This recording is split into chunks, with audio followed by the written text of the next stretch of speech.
I am Rabbit and welcome to our 4th episode of my questions and answers series. Before I go ahead and get started, I have to say I have a little bit of beef with a couple of you.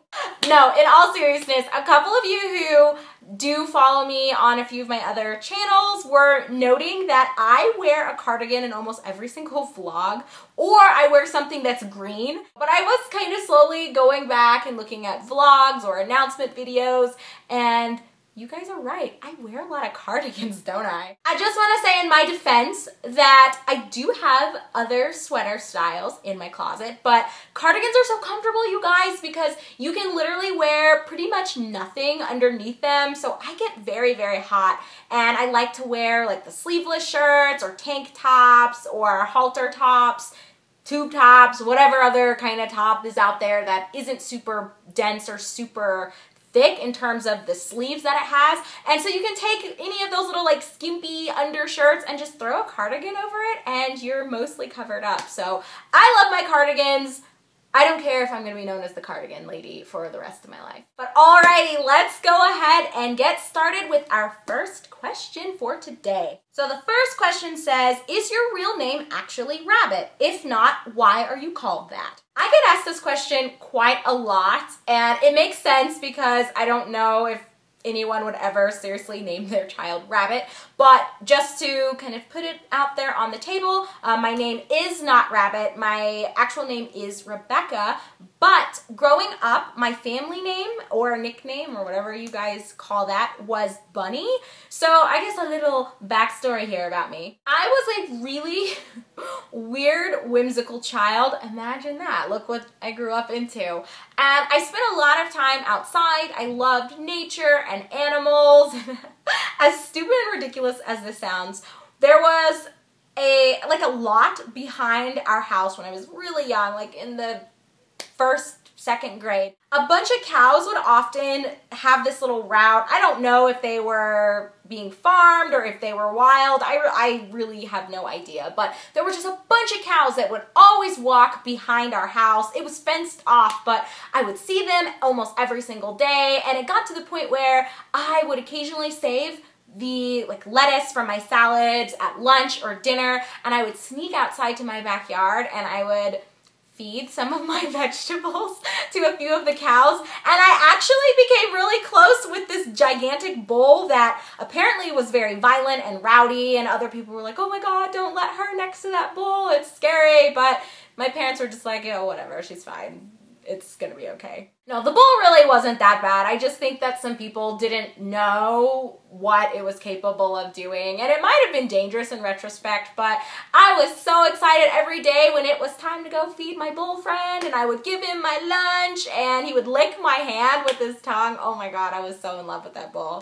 So anyway, somehow during my childhood and when I was a toddler and things like that, my family noticed that I really enjoyed nature and I enjoyed animals a lot. I'm also a vegetarian. So they just started calling me Bunny because I was very happy, I was very whimsical, I hopped around a lot, but I was also very quiet, kind of like a bunny rabbit is. You guys know what I'm saying? So yeah, everyone in my family just started calling me Bunny or Bun, and over time, when a couple of my friends would start to call me Bunny, I didn't like it as much because I felt like it was more of a family thing. So I wanted to have something that wasn't as cutesy for my friends to call me, so I just ask that they call me Rabbit instead of Bunny, and that's where it came from. So pretty much most of the people that I know in my life do not call me Rebecca. They call me either Bunny or Rabbit, or my husband calls me Beckers. Okay, next question is, Rabbit, what is one game that had an ending that disappointed you?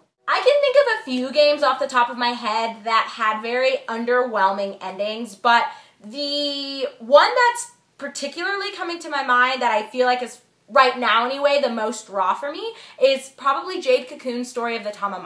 Now, do not misunderstand me. That game was absolutely incredible, you guys. It is such an underrated gem for the PlayStation 1.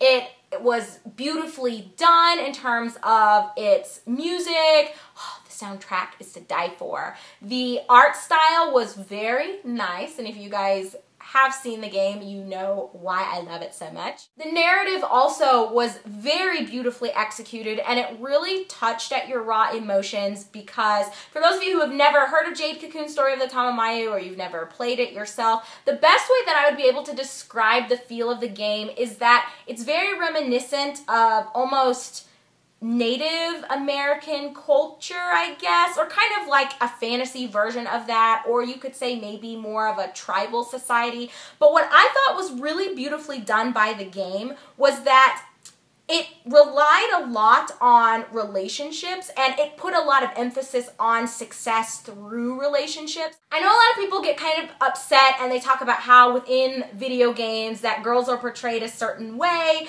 and it feels like the ones that are always in the background and forced to kind of like sit and wait for the guy to be the hero, how they don't like that in general. But this is one of those games, I think, that absolutely breaks down those ideas or breaks down anyone's anger about how that is somewhat of a trope, I suppose. When you look at Mabu and Levant, even though Mabu is forced to kind of sit back and stay in the hut, if you will, while Levant is the one who's actually going out and adventuring, the thing that was so amazing about it was that the game itself told you that as Levant, you can't do this on your own, because Mabu is the one that actually had to purify the cocoons, and Mabu is the one who was actually allowing Levant to save the world, because if she was not able to contribute in the way that she did, I'm trying not to give any spoilers here, then Levant never would have gotten half as far as he did. And the whole game was kind of built upon this mindset that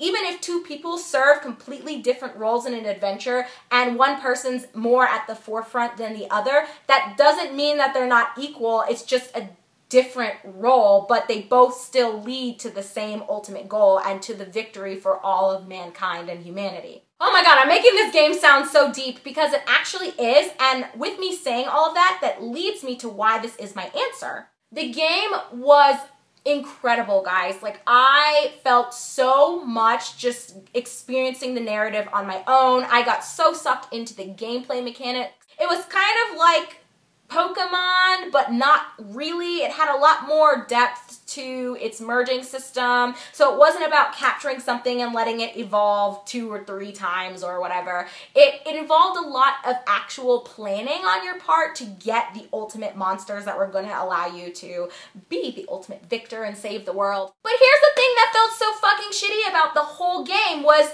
you can beat this game in 10 hours or less if you really just kind of speed through it and you already understand the mechanics for the most part. And it's so strange that it's that way, and that there was so much limited content in terms of the main part of the game, because once you beat the game, you get access to the Eternal Corridor, I believe is what it's called, and there are so many more monsters that are way, way, way infinitely more powerful than the ones that you encounter throughout the game itself that you can use to basically make the ultimate minions or the ultimate monsters. And it had kind of like a multiplayer thing to it, to where you were encouraged to do a lot of the post-game content and experience a lot of the post-game content so that you could battle with your friends. But it just felt very shitty to me because it was clear that the developers and the people who were involved in the monster/minion design had thought about all of this content a lot. So once you reached that point in the game where it was the ending and you were just kind of thrown into this like half-assed ending world, the post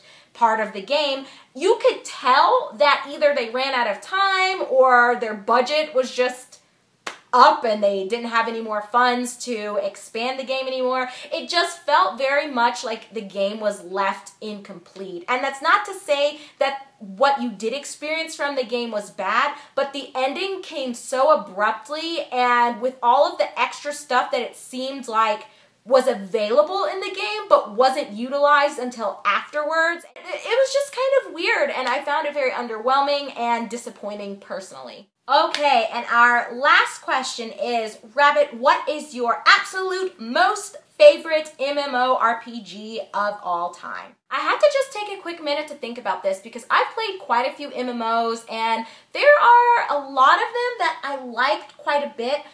But I would have to say the MMORPG that I probably spent the most time and I was actually the most emotionally invested into was Star Wars Galaxies. I don't know how many people even remember Star Wars Galaxies because LucasArts really dropped the ball with that one. They changed a lot of stuff, and I don't want to get into the whole like combat upgrade patch, and then they did a couple other things to it. I left by that point. I had only played it probably its first year that it had come out, and I don't even remember the year off the top of my head, but what I do remember is that I loved that game. The thing that I think I liked the most about it was how much it relied on the community in order to keep things kind of going, and the profession system was amazing. It was one of the first times where you didn't necessarily feel like you had to do the laborious level grinding, and at this level you had access to this, or at this level you had access to that. You had a skill tree, and it was very cool how you could kind of